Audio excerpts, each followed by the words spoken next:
তার যেখানে প্রশ্ন সেখানে আমার গান। আমার বেলায় এদের ইনসান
আপনারা এখানে যারা আছেন আমি মনে করি এখানে সবাই জ্ঞানী, তাই গানেরটা লক্ষ্য করলে জবাব পেয়ে যাবেন। গানের মধ্যে বলেছে বেলায়েতে ইনসান, ইনসান কি মানুষ,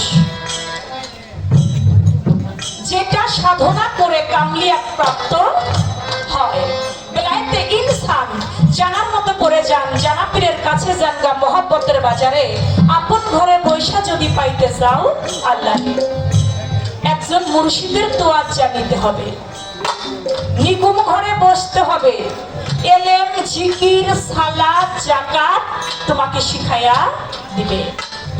কাল ভইলে চৈতন্য, মানুষ হবে না তুমি সামান্য, জনম ধন্য হয়ে যাবে ওলি আল্লাহর আতারে। তাই সেই জনম ধন্য করতে হলে কালকে চৈতন্য করতে হবে। সাধনার বলে যিনি সাধনা করে উচ্চ মোকামে পৌঁছাইতে পেরেছে তার কাল চিন্তা হইয়া গেল। বেলায়েতে ইনসানের ভেদ, এবার আসলো বেলায়েতে কুবরা। বেলায়েতে কুবরা কায়েম করছে যারা মজবুত থাকিয়া নিজের ঈমান। তারপরে কাল ভয় চৈতন্য, মানুষ নয় সে সামান্য, জনম ধন্য করছে গিয়া ওলি আল্লাহর আকারে। কুবরা মানে বড়, বেলায়েত অধিকারী। আসলো কি এবার 3 নাম্বার, ও মনরে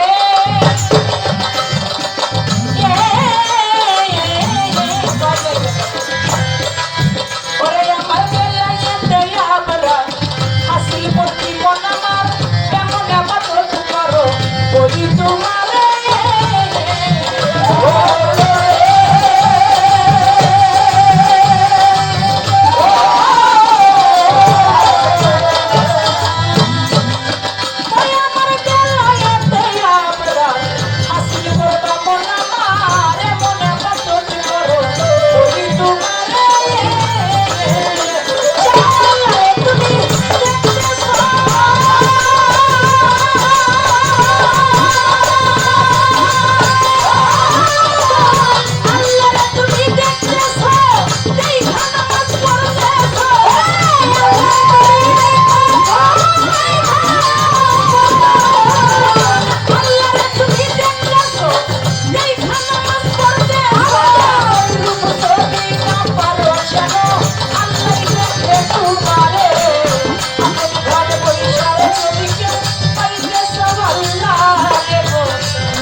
এমন আবাদত করো বলি তোমারে, যেমন আল্লাহরে তুমি দেখতেছো, দেখা নামাজ পড়তেছো, ওইরূপ যদি না পারো যেন আল্লাহ দেখে তোমারে।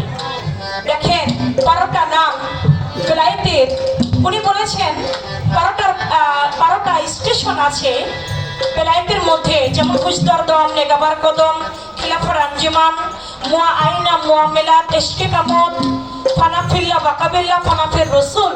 এমনি ভাবে 12টা স্টেশন আসছে, কিন্তু বেলায়েতেরই 12টা নাম, তার মধ্যে 3টা নামের কথা গানের মধ্যে আমার হয়ে গেছে। বেলায়েতে কুবরা, বেলায়েতে ইনসান, বেলায়েতে কুবরা, বেলায়েতে বাশারা, বেলায়েতে মালামাত, রিয়াতে রিয়াজা এবং উলহিয়াত, রেসালাত, মাওলাইয়াত, আহাদিয়াত, নূর। আহাদিয়াত নূর অর্থাৎ রূপ, হাউন অর্থাৎ হাউন এলেম অর্থাৎ জ্ঞান, আহুদাত সুহুত অর্থ ইচ্ছা।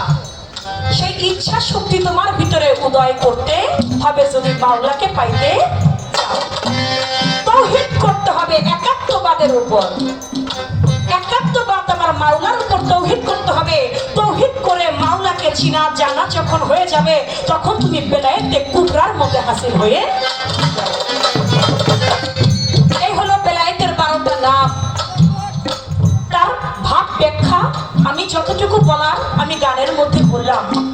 তবে এই আবরারের মধ্যে যারা, বেলায়েতে আবরারের মধ্যে যারা, তারা যদি আল্লাহকে নাও দেখে, আল্লাহ ঠিক তাদেরকে দেখে। যেমন শামস তাবরেজ মাওলানাদের মধ্যে শ্রেষ্ঠ একজন মাওলানা ছিলেন, যিনি ছিলেন মাওলানা রুমি। ওই মাওলানা রুমি অনেক ভুরি ভুরি কিতাব তিনি লিখেছেন, কিতাবের উপরে তিনি অনেক পারদর্শী ছিলেন। তিনি বেশি কিতাবই লিখেছেন মদ হারামের উপরে, মদ হারামের উপরে বেশি কিতাব তিনি লিখেছেন। একদিন শামস তাবরেজের যিনি গুরু মুর্শিদ, তিনি বলতেছেন, শামস তাবরেজ তুমি যাও রুম শহরে। বলে কেন? বলে রুম শহরে একজন মাওলানা আছে, ওরে দিনের পথে আনতে হবে।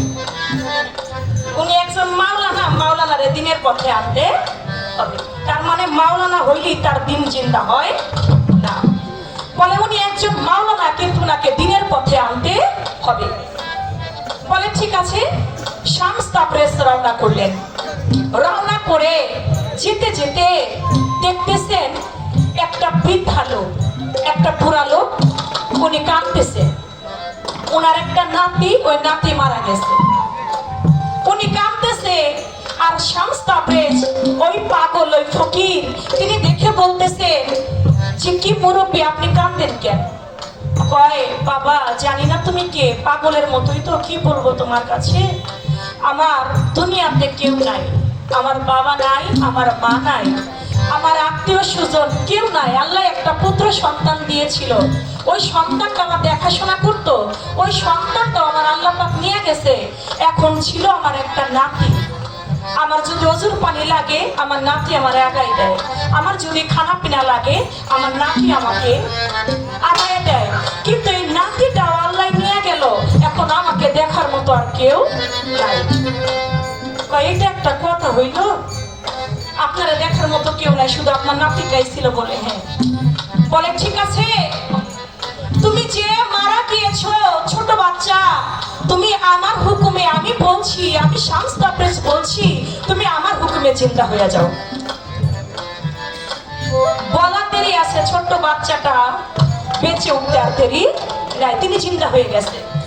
যখন তিনি জিন্দা হয়ে গেছে, এর মধ্যে লোকালয়ের মধ্যে সংবাদ পৌঁছে গেছে এমন একটা পাগল শামস তাবরেজ বেলায়েতের কর্ণধার, তিনি একটা মরা বাচ্চাকে বললেন যে তুমি আমার হুকুমে জিন্দা হয়ে যাও, আর মরা বাচ্চাটা জিন্দা হয়ে গেল।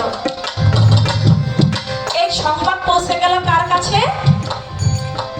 ওই রুম শহরের যিনি বাদশা, বাদশার কাছে এই সংবাদ পৌঁছিয়া গেল। যখন সংবাদ পৌঁছায় গেছে, রুমের যিনি বাদশা, তিনি বলে ওই পাগল ফকিরকে তাড়াতাড়ি ধরে নিয়ে আসো, তার হুকুমে মানুষ জিন্দা হয়, এটা কত বড় শরীয়ত বিরোধী কথাবার্তা, ওকে ধরে নিয়ে আসো আমার দরবারে। গিয়েছে, গিয়া ওই তারে তো হাত পা বাইতে একবারে ধরে নিয়ে গেছে দরবারে। রাজ দরবারে যখন ধরে নিয়ে গেছে, বলে তোমার নাম কি? বাদশা জিজ্ঞেস করে, বলে আমার নাম শামস তাবরেজ। বলে তুমি ওই ছোট বাচ্চাটাকে ধরে নিয়ে গেছে, বলে তুমি নাকি এই বাচ্চাটাকে জিন্দা করছো? হ্যাঁ আমি জিন্দা করছি। বলে কিভাবে জিন্দা করলাম? আপনাদের খারাপ লাগে কারো কাছে? প্রশ্ন করেছে তো, যদি সুন্দরভাবে জবাবটা না দিই তাহলে কিন্তু ভালো লাগবে না। বলে তুমি একে জিন্দা করছো? কয় হ্যাঁ জিন্দা করছি। কয় কেমনে জিন্দা করলা? কয় আমি কইছি আমার হুকুমে তুমি জিন্দা হয়ে যাও। কয় কি? তুমি তো আল্লাহর হুকুমও বলতে পারতা। কয় আল্লাহর হুকুম বলবো কিভাবে? উনার তো আন্দাজই নাই। কয় আন্দাজ নাই মানে? কয় এই বুড়ে বেড়ার নাই কেউ, উনার দেখার মতো কেউ নাই। আল্লাহর যদি আন্দাজ থাকতো, এই নাতি সারা দুনিয়ায় উনার কেউ নাই, উনার এই নাতিটারে কি নিতে পারতো? এই নাতিটারে নিয়ে গেছে, উনার তো আন্দাজ নাই, এই জন্য উনার হুকুমের কথা বলি নাই। আমি বলছি তুমি যদি বাচ্চাটা তুমি আমার হুকুমে জিন্দা হয়ে যাও, আমি যদি আল্লাহর ওলি হই, সঙ্গে সঙ্গে আমার হুকুমে জিন্দা হয়ে গেছে। আর তুমি যে কথা বলছো তোমার হুকুমে জিন্দা হয়েছে, তুমি শরীয়ত বিরোধী কথা বলছো। তুমি জানো এখন তোমার কি হবে? বলে কি হবে? বলে তোমার গায়ের চামড়া শরীয়ত বিচারে গায়ের চামড়া উঠাই দেব। বলে গায়ের চামড়া উঠাইলে তো আপনার শরীয়তের বিচার হয়ে যায় ছোট? বলে হ্যাঁ হয়। আস্তে করে শামস তাবরেজ তার পায়ের মধ্যে হাত দিয়া চামড়াটা টান টান করে টেনে একবারে ফরফর করে সমস্ত চামড়াটা উঠাইয়া ওই চামড়াটা বাদশার দরবারে বাদশার কাছে দিয়ে কয় এই যে আপনার বিচার হয়েছে, এই যে আপনার শরীয়তের চামড়া। ওয়ালাইকুম আসসালাম, বসেন, আপনার আমি চিনছি দয়াল। ঠিক না। বলে আপনার শরীয়তের বিচার আমার গায়ের থেকে আপনি চামড়া তুলে নেবেন, আমি নিজেই আমার শরীরের চামড়াটা তুলে দিলাম, এই না আপনার বিচার হয়েছে? কয় কেমন পাগল রে, এমন পাগল তো দেখি নাই, নিজের চামড়া নিজে উঠাই দিয়ে দিল। কয় হ্যাঁ আমার বিচার হয়ে গেছে, চলে গেছে। গাছের পাশে বসছে, দু চোখের পানি ছেড়ে দিয়ে কাঁদতেছে। সূর্যের আলো এমন ভাবে শামস তাবরেজের গায়ের মধ্যে এখন বিনতেছে যে গায়ের মধ্যে চামড়া থাকলে চামড়ার উপরে সূর্যের আলো পড়লে গায়ের মধ্যে ততটা লাগে না, যার গায়ের মধ্যে চামড়া না থাকে পুরো আলোটাই তো তার গায়ে আগুনের মতো লাগে। সূর্যের আলোকে বললে, সূর্যের আলো তুই কি দেখোস না আমার গায়ে কোনো চামড়া নাই, তুই যে এতটা তাপ আমাকে দিতেছস আমি তো সহ্য করতে পারি না, তুই তোর আলোটা নিভাইয়া দে। ওই আল্লাহর বলির কথায় সূর্যের আলো নিভে গেল। এখন সূর্যের আলো আর উদয় হয় না, কিছুতেই আর সূর্যের আলো উদয় হয় না। গ্রামের লোকজন বাদশাকে ধরলো যে আপনি ওই ফকিরটার সঙ্গে, ওই আল্লাহর ওলির সঙ্গে আপনি তার গায়ের চামড়া তুলতে বলছেন, সে তুলে দিয়ে গেছে, নিশ্চয়ই সে তার মনে কষ্ট পেয়েছে, যার জন্য আজকে কয়েকদিন হয়ে গেল সূর্যের আলো উদয় হয় না। আপনি যে করে হোক তার কাছে ক্ষমা চান যেন সূর্যের আলো আমরা দেখতে পাই। শামস তাবরেজের কাছে গেল, যায়া বলে আপনি কি এই কাজটা করছেন, আজকে কয়েকদিন হয়ে গেল সূর্য যে উদয় হয় না, সূর্যের আলো যে নেমে গেছে, আপনি একটু বলেন না আল্লাহ পাক যেন সূর্যটা উদয় করে দেয়। পাগলে বলে ঠিক আছে, এখন তো আমার গায়ের চামড়াটা কিছুটা ভালোর দিকে, যাও আল্লাহ তুমি এই সূর্যের আলো আবার উদয় করে দাও। সূর্যের আলো সাথে সাথে সূর্য আবার উদয় হয়ে তাই বলে এতে প্রাণের অধিকারী যারা, তারা নিজেও কামেল হয় এবং আরেকজনকেও কামেল বানাইতে পারে। শুধু তাই নয়, সে যা বলে তাই হইয়া যায়। আল্লাহ পাক যদি আল্লাহকে সে নাও দেখে, আল্লাহ ঠিক তাকে দেখে, সে মুখ দিয়ে যা বলে সেটাই আল্লাহর কাছে গ্রহণ করে। এজন্য বলেছে যে বান্দা, যে প্রিয় অলি আমার নাম জপতে জপতে আমার হয়ে গেল, আমি আল্লাহ তখন তার হয়ে যাই। তখন সে যে হাতে ধরে সে হাত হয়ে আমি আল্লাহর হাত, তখন সে যে মুখে বলে সে মুখ হয়ে আমি আল্লাহর মুখ, তখন সে যে পায়ে চলে সে পা হয়ে আমি আল্লাহর পা। যার এক নাম মিলে হয় অলি আল্লাহ। এই ছিল আপনার বিষয়টা, আমি তাহা তুলে ধরার চেষ্টা করি।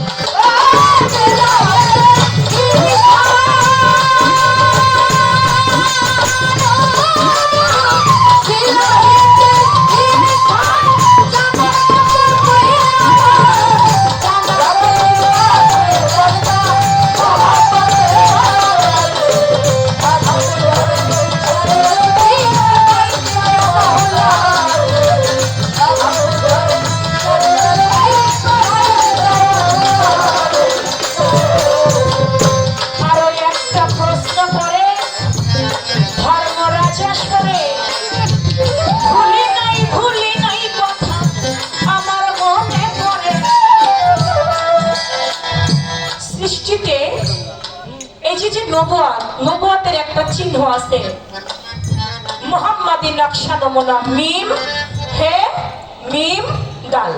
এটা কি সৃষ্টির মূলে নবুয়তের যে চিহ্ন, এটা মুহাম্মাদি চিহ্ন ছিল। এখন আমার বেলায়েতের চিহ্নটা কি দেখেন, একটা গান আছে, বেলায়েত হয় খুদাই শক্তি, সিনার এলেম বলে যারে, জান্ডা মুর্শিদ ধরে পাবি মুর্শিদের দরবারে। সৃষ্টিতে আহাম্মদ ছিল, সেইখানে বেলায়েত ছিল। আহাম্মদি নকশা নমুনায় বেলায়েত, আলিফ হে মিম দাল, এই তার নকশা নমুনায় বেলায়েত ছিল। ওই বেলায়েত পেশানি ঘুরতেছিল, পেশানি ঘুরে এলো আব্দুল্লাহর চিহ্ন কুটিরে। মোহাম্মদ মোস্তফা নবী প্রকাশ হলো এই সংসারে, জানরা মুর্শিদ ধরে পাবি মুর্শিদের দরবারে। বেলায়েতের চিহ্নটা কি? আহাম্মদি চিহ্ন, আলিফ হে মিম দাল। এই হলো তার নকশা এবং নমুনা। এই বেলায়েত নিয়ে আমার হুজুর পাক তিনি এসেছেন, কোথায় নিয়ে এসেছেন? সিনার মধ্যে। জন্য বেলায়েতের অলিগণ যারা, এর জন্য বলে বেলায়েত হলো সিনার ভেদ, যেটা সিনায় সিনায় আদান প্রদান করা হয়। এই ছিল আপনার বিষয়, আমি তা তুলে ধরার চেষ্টা করবো। আপনি গান গাইলেন, গানের মধ্যে শুনলাম এই পৃথিবীর আগে পয়দা ছিলেন আমার রাসূলুল্লাহ ইয়া মুহাম্মদ হাবিবাল্লাহ। শুনে খোদার আজব কাহিনী, কত অজ্ঞানী হয়ে যায় জ্ঞানী। নিরাকারে ছিলেন সাইগর 90,000 ইয়ার্স, একেলা। এই যে 90,000 বছর আমার আল্লাহ পাক একা ছিল। এটা আপনার গান থেকে শুনলাম। আমার প্রশ্ন না, আপনার গানের পয়েন্ট।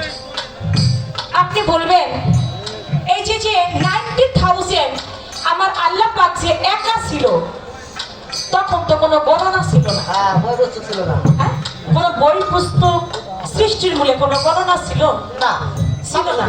এই যে আল্লাহ যে 90,000 বছর পর্যন্ত একা ছিল, এটা গুণ ছিল কি?